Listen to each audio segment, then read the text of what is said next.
Shall we go over to Joe in New York City? Hopefully he's on the system and on the phones. And Joe, are you there? Yes, I am. Can you hear me okay? We can hear you fine. Thanks for joining us, Joe, our fellow candidate over in New York City. Tell people what you've been doing today.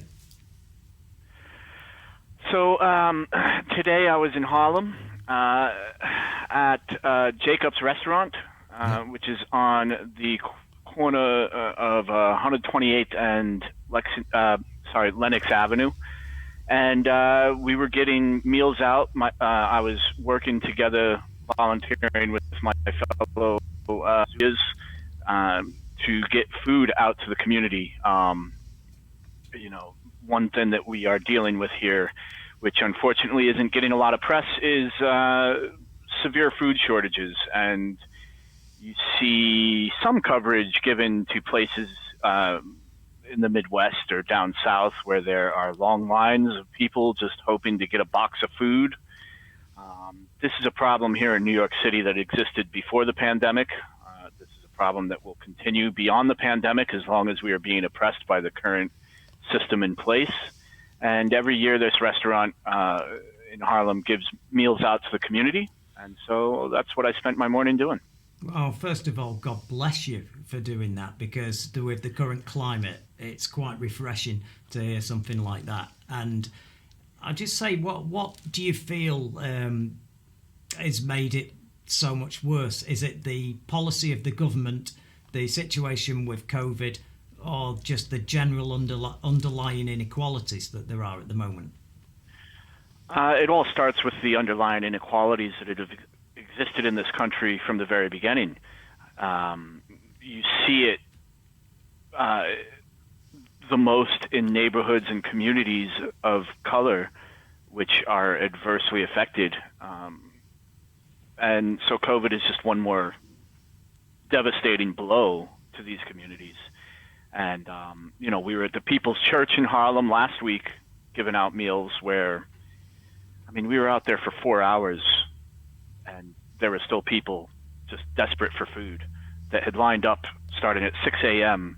for food boxes that had been promised delivery at 10 a.m. And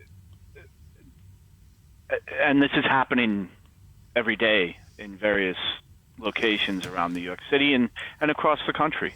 It's not something that people equate with New York. When I've been in New York, it's so it's so geared up for tourism. It's untrue, and I felt, I actually was aware of this, that you are shielded from the realities of New York when you go there as a tourist. Absolutely, you are. There are so many attractions here that it's rare for somebody to come here and see how people are really living. And the communities that are affected the most right now by COVID are the communities that are mostly people who live here in the city and work here in the city and work the service industry jobs that bring you your coffee in the morning and make it possible for you to have a newspaper or make it possible for you to eat at that nice restaurant and, buy nice clothes and buy nice things. And they're not being paid a fair wage. They're not being taken care of by the corporate monsters who are running everything now. And now the only jobs left seem to be Amazon warehouse workers and fulfillment services and, Grubhub delivery services. And, they're not taking care of workers. It's just it's a disgrace the way the workers are being treated while delivering goods. I think you realise that Manchester and New York are very similar in the way that we have an underclass that's not looked after. Yeah. We share a lot in common. Now, I would like to take a moment, if you guys don't mind. Sure. You've mentioned today is what many people consider to be a holiday here in New York and in America. Yeah. And I want to point something out. 400 years ago, 1620, that's when the Pilgrims came from your fine country and landed at Plymouth Rock. What has transpired since then is despicable. And across this country, you were just talking about propaganda. Today's a great example of what I consider to be one of the greatest pieces of propaganda that you can find in the form of Thanksgiving, where for generations, young kids across America have grown up being taught in our schools, being taught through mass media and entertainment sources, so much so that even your typical Brit might buy into the myth of Thanksgiving, that it involved a happy meal between some Native Americans. Of course, they don't talk about what tribe of Native Americans, and these pilgrims who came to just, escape tyranny, and the Indians showed them how to live, right? When the reality, which you can find very easily, even if you go into the Smithsonian archives, or any historical source of relevance and significance in the world, the story has been turned into a piece of propaganda in itself. And the history behind the story involves these settlers, the pilgrims, these colonizers coming over from England and taking over the Wampanoag Indian tribes' land. And, it wasn't even celebrated or acknowledged or known about outside of New England until, and I'm gonna read something here from Smithsonian Magazine. Please do. It gained purchase. This is a quote. It gained purchase in the late 19th century when there was an enormous amount of anxiety and agitation over immigration. The white Protestant stock of the United States was widely unhappy about the influx of European Catholics and Jews and wanted to assert its cultural authority over these newcomers. How better to do that than to create this national founding myth around the Pilgrims and the Indians inviting them to take over the land. So today, millions of Americans, and of course millions of Brits, will probably join in solidarity in celebrating Thanksgiving. No, I think a lot of Brits actually get that bit of it, because I think it's more open. I think that it's less of a problem for a teacher. Certainly, I was made aware at a really young age, and that was a long time ago, that some of the terrible things that went on during that period. But I would imagine it's easier to teach it over here, because it then distracts from our horrible things that we did during colonialism. It's quite clear, though, isn't it? Propaganda works. It does work. Propaganda works. It does.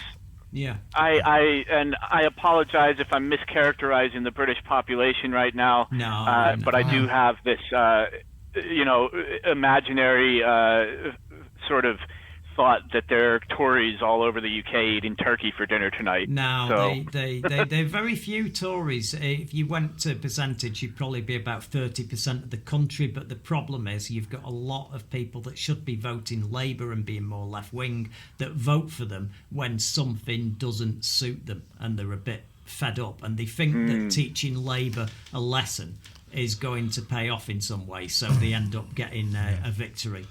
That's it. How is New York after the election? Just a quick roundup, really, on it. How is it a different feeling about it? Has it changed in any way? Is it a happier place in any way, even though there's poverty? When on Saturday, November 7th, I believe it was, where it was officially announced, I can tell you that the city erupted. You may have seen or heard. No. Yes. Celebrations were phenomenal. Fantastic. People were hanging out of their windows, banging, making noise. Cars were honking their horns in the streets, and people partied through the night, flooding the streets. Probably not very safe or smart, but no. it was a moment of relief. However, it was short-lived, and we have already seen the first example of what I believe are many to come of the long-term effects that Trump's presidency is going to have on this country, because shortly before midnight last night, the now supermajority conservative Supreme Court made a completely irrelevant decision that is being theorized as having been done simply to exert their authority and show where their stance is.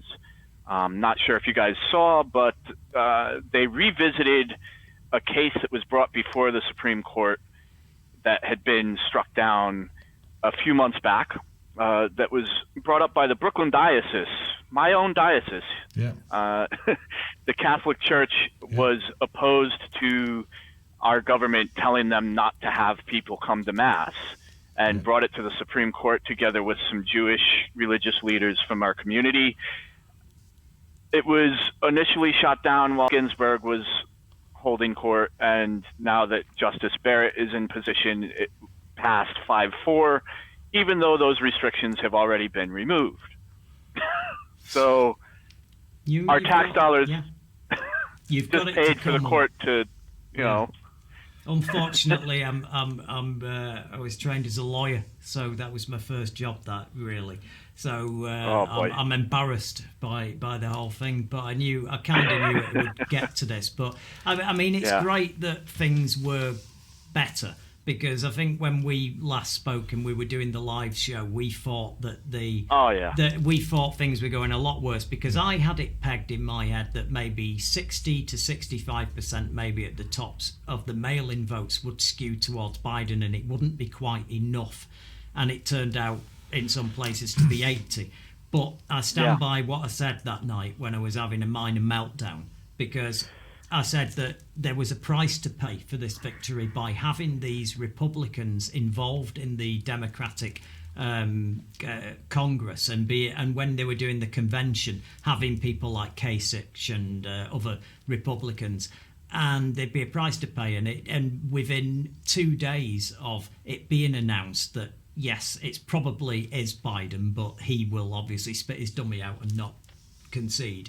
They all started doing the circuits, and John Kasich, he was literally telling everybody that you only won by this narrow margin. You could have had a landslide if you weren't covering Black Lives Matter and other unpopular topics, and that has been the thing. And AOC, to her credit, slapped it down and said, no, you've won it by getting predominantly black votes in places like Detroit and Georgia. Yes, indeed. Georgia, exactly. Yeah. Right, Joe, we have to go now. Thank you so much as always. We'll see you in a week or so. Sounds good, guys. Great to see you. Good to see you, Joe. That's Joe in Queens.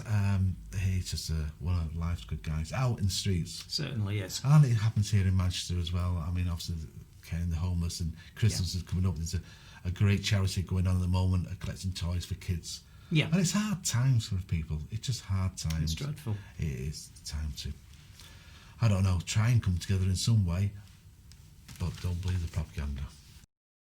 Thank you for watching. I'm impressed. You've passed the IQ test and got this far, so let's press that button to do the last thing that helps us. It's got subscribe on it, you can't miss it, and please ring the bell for notifications of future videos.